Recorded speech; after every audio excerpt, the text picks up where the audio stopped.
The gate on my mic is so good that you can't hear it, but upstairs right now, my partner Jody is drilling and hammering and putting in some new shelves in the Lego corner for Harley, who's 8. He's playing the Untitled Goose game on the Switch. It sounds like a goose is fighting a chainsaw, fighting a hammer, and I love it. I'm just trying to relay that to you cheekily so that they don't catch on to the fact I'm recording the intro and including them in it. But it's hard not to paint a picture of what the world is going on and what the heck is going on in the world around me. Okay. Welcome to What Was Short. The guests this week are Electric Enemy. Now, this is the second part of a podcast called A Conversation With via whatwasthatradio.com, a place to discover pure modern rock. And the conversations with can go an hour to 3 hours. What Was Short is where my best friend and podcast editor Mike Battle pits his favorite little nugget and segment from within it. And we're all said and done, intro and extra included, within 10 minutes.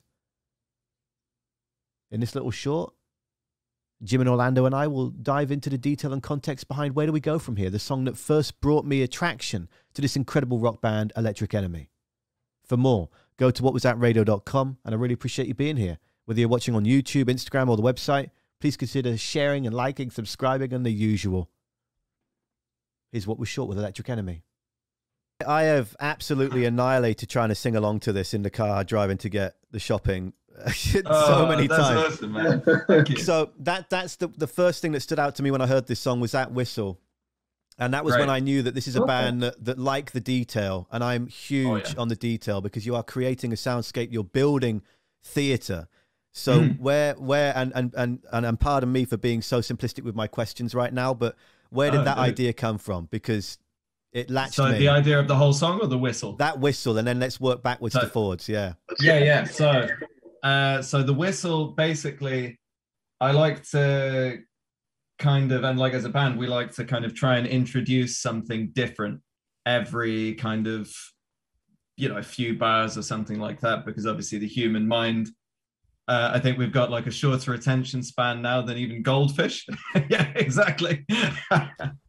And basically the idea, I mean, it kind of helps to kind of explain like the rough idea of the beginning of the song. So basically, my full name is James John Lawton. My grandfather's name was John James Lawton. It was his funeral and his name was in flowers. And I remember looking at that and being like, oh, that's fucking weird. That's like my name. And basically all of that, I just kind of imagined the undead essentially, which is why you get that thing first. And then the second time around, it's the whistle.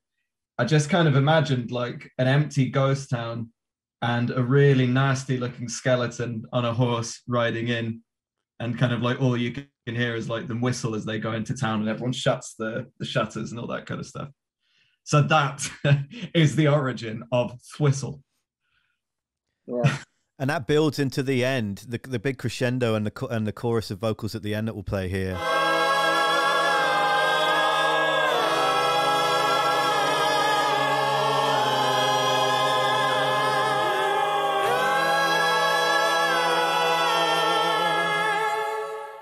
So good. Completely random share here is that when I first heard this song, it transported me back to being about 7 years old. And my dad coming home, so excited with the new cassette he'd bought, and it was Coolio. And it blew my fucking mind because I was raised on, Beatles and all that you would expect, right? Beatles and ABBA and all the huge names of the time. Yeah. I could go through 30 bands, you know who they're going to be. Yeah. And so it took me, I was like, what the hell?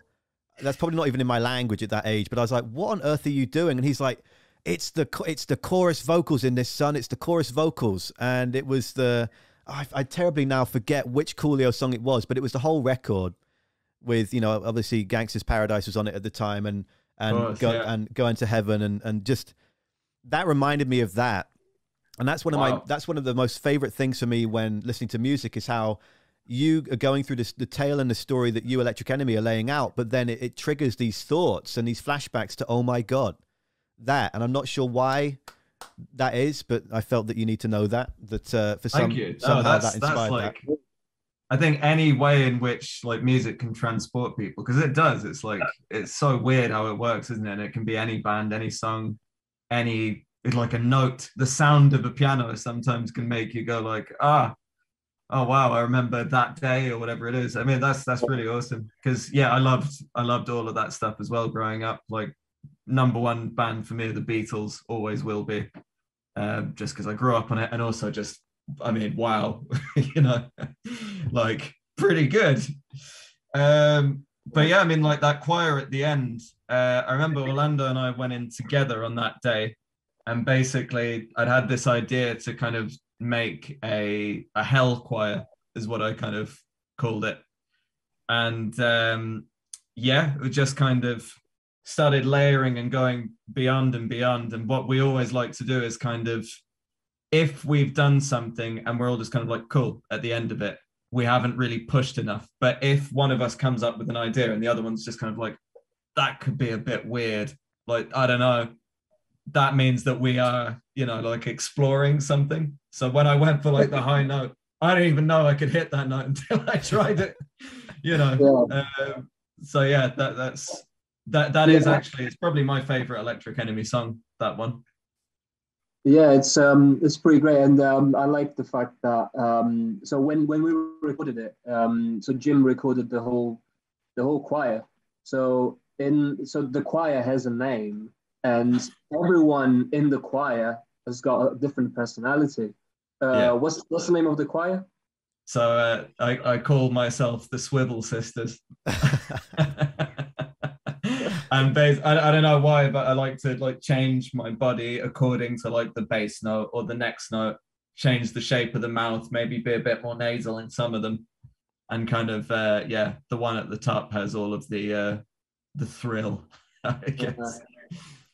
That must have been quite the release to write about your grandfather in that way. When my grandmother died, that's my Canadian connection, just so that makes sense how I ended up being here. My grandmother was from this island. She moved to the UK in between the wars. That's where she met my grandfather. And when she passed away 14 years ago, she was very much like a second mother. My mum and dad are still alive, and obviously we have a great relationship, and I missed them tenfold, but spent a lot of time with my grandma, and I was devastated. I didn't speak for a few weeks. I had family members getting a bit confused as to why the guy that spoke so fucking much was so quiet. And it wasn't until the cremation where I really realized that's it, that she's gone. And one of the things she had done, and she had been through multiple cancers and beat them all. She'd been through so many different surgeries. This, you know, most people when they get to 80, things start to go awry. You get a hip out, you get a knee out, you get this, you get that. And when she got a cold, I was like, well, that's not an issue. But she sensed that was going to be the end, and she asked everyone to write a goodbye note, all the grandkids, and I was the only one that didn't write one. I remember being at the funeral of my uncle, who I also like and love, clinging on to love. He called me out and said all the grandkids other than one wrote about their grandmother, and then he read some excerpts from it, and I was devastated.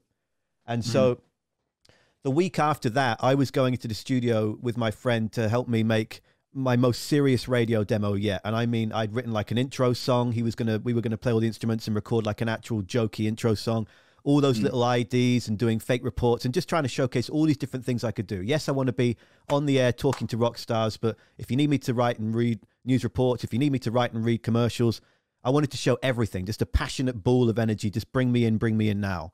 And what those sessions turned into instead was me writing a song called Hazel, which ended up being my goodbye letter that I then recorded and gave to my grandfather when it would have been their 50th wedding anniversary, and my mum for her birthday that was in and around the same few weeks as well.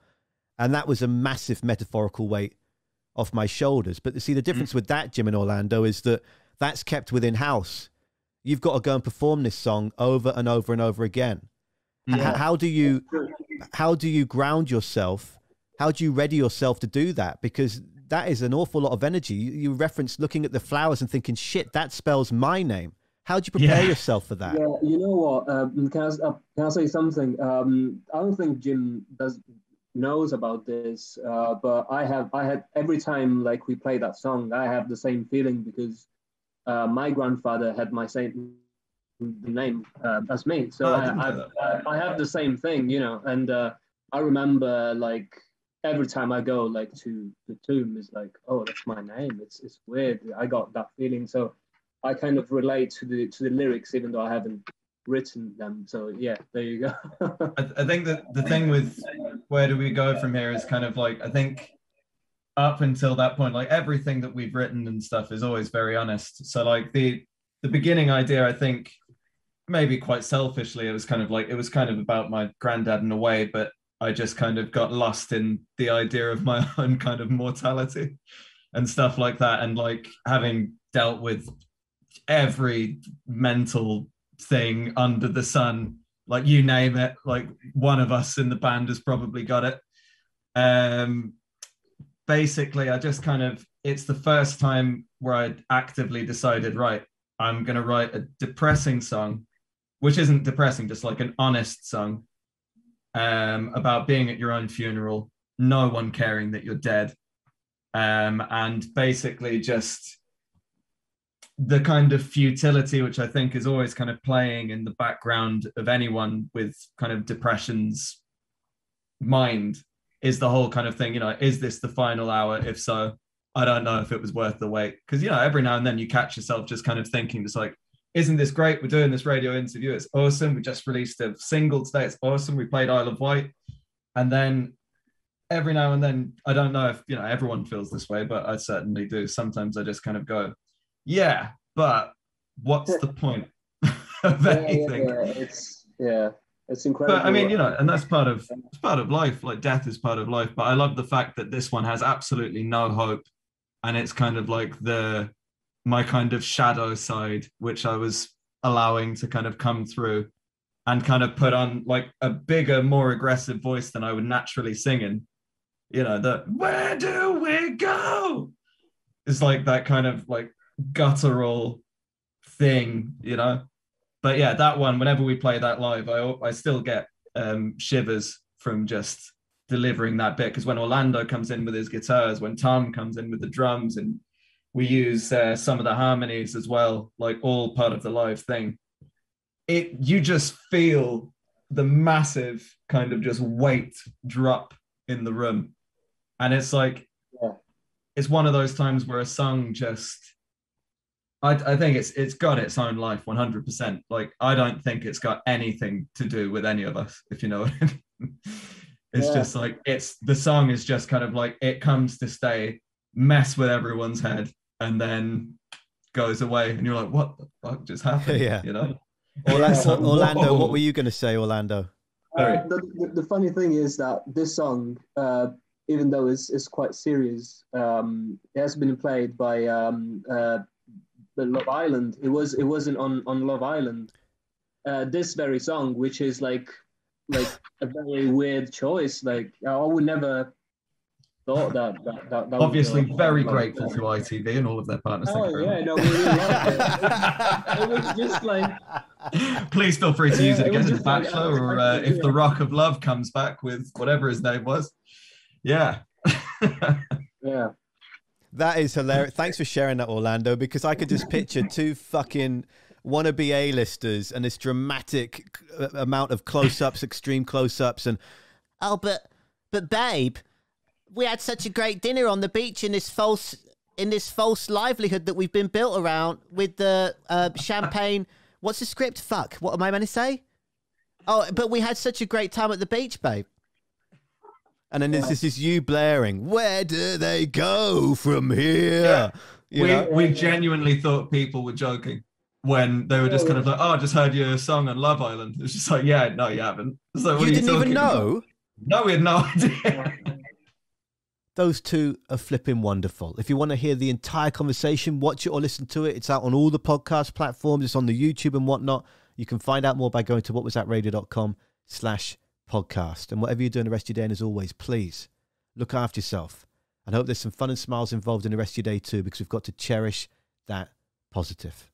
For now, thanks again, and cheerio.